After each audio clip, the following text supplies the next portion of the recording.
Oh, I request YVS Chaudhary Garu to please speak. Sir, your wishes to the team.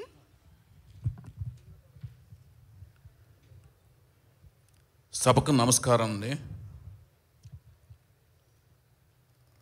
నాకు ఒక చిన్న మాట, మంజుష గారుగా ఒక ప్రీవియస్ ఈవెంట్లో మీ ఇద్దరం మంజుష గారు ఇదే వేదిక మీద ఉండగా కలిసి ఉండడం జరిగింది. అప్పుడు ఆవిడని ఒక రిక్వెస్ట్ కోరాను, నన్ను దర్శకుడిగా నిర్మాతగా పరిచయం చేయొద్దండి వేదికకి అని ఒకటి చెప్పాను. కానీ ఇవాళ అలాంటి సిచ్యువేషన్ చాలా డిమాండ్ చేసింది సార్ మీరు. అయితే నేను ఇవాళ అయితే ఇంకొకసారి నేను మిమ్మల్ని ఇంట్రడ్యూస్ చేయాలనుకుంటున్నాను సార్. మనందరికీ దర్శకులుగా సుపరిచితం అయినప్పటికీ కూడా నట సార్వభౌమ నందమూరి తారక రామారావు గారి అభిమాని భక్తుడు అయినటువంటి వైవిఎస్ చౌదరి గారిని మాట్లాడవలసిందిగా కోరుకుంటున్నాను. ధన్యవాదాలండి. ఈ వేదికకి అంటే ఈ సినిమా ఇండస్ట్రీకి నాకు పరిచయ భాగ్యం కల్పించిన విశ్వవిఖ్యాత నందమూరి తారక రామారావు గారికి నేను ఎప్పటికీ రుణపడి ఉంటాను. ఈ సినిమా ఇండస్ట్రీకి నాకు సంబంధం ఆయన వలన, అలాగే ఈ వేదికను నాకు సంబంధం తమ్ముడు నక్కిన త్రినాథరావు గారు. చాలా ఎక్స్ట్రాడినరీ హార్డ్ వర్కర్. దానికి తగ్గట్టుగానే మంచి బ్లాక్ బస్టర్స్ ఎంతో కష్టపడి ఎంతో అంటే తన శైలిలోంచి అద్భుతమైన సినిమాలు తీశాడు. ఆ అద్భుతమైన సినిమాలన్నీ కూడా ప్రజల్ని, అన్ని వర్గాల ప్రజల్ని అద్భుతంగా విశేషంగా ఆకర్షించినాయి. అందుకనే తను ఇంతింతై వటుడింతైలాగా ఇంత మంచి పొజిషన్కి వచ్చి ఇప్పుడు ఒక ధైర్యము సాహసంతో కూడిన ఒక వ్యవహారాన్ని పెట్టుకున్నాడు. సినిమా ఫీల్డ్లో చాలా టఫెస్ట్ జాబ్, చాలా కష్టతరమైన అనితర సాధ్యమైన పని ఏదైనా ఉందంటే అది నిర్మాణం అన్నమాట. అన్నిటికంటే లీస్ట్ థ్యాంక్ఫుల్ జాబ్ కూడా అదే అనమాట. ఎవ్వరికీ థ్యాంక్ఫుల్నెస్ ఉండదు నిర్మాతగా మారిన తర్వాత. ఆ తర్వాత ఆ సినిమాకి సంబంధించిన సక్సెస్ ఎంత వెంటాడద్దో తెలియదు, కానీ ఆ ఫెయిల్యూర్ తర్వాత వచ్చే డాక్యుమెంట్స్ కానీ, కాల్స్ కానీ, ఇన్కమ్ ట్యాక్స్ కానీ, అవన్నీ సేల్స్ ట్యాక్స్ కానీ ఇవన్నీ ఉంటాయి.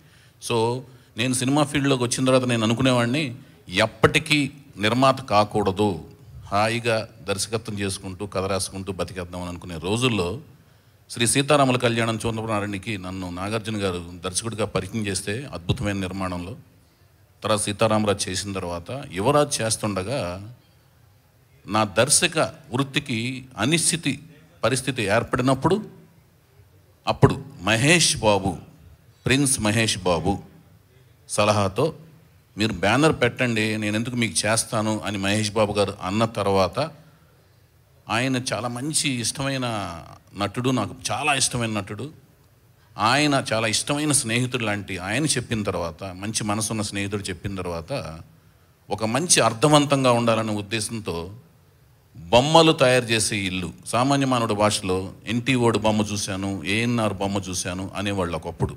బొమ్మ అంటే సినిమా, బొమ్మలు తయారు చేసే ఇల్లు అంటే బొమ్మరిల్లు వారి అనే బ్యానర్ పెట్టి ఆ తర్వాత లాహిర్తో నా సినిమా నిర్మాతగా జీవితం ప్రారంభమైంది. కానీ ఆ మరొక స్ఫూర్తి కూడా ఉంది నేను నిర్మాతగా మారటానికి. ఈ అనిశ్చితి పరిస్థితి ఏర్పడినప్పుడు మహేష్ బాబు గారు సలహా చెప్పినప్పుడు నాకు ఇద్దరు స్ఫూర్తినిచ్చారు.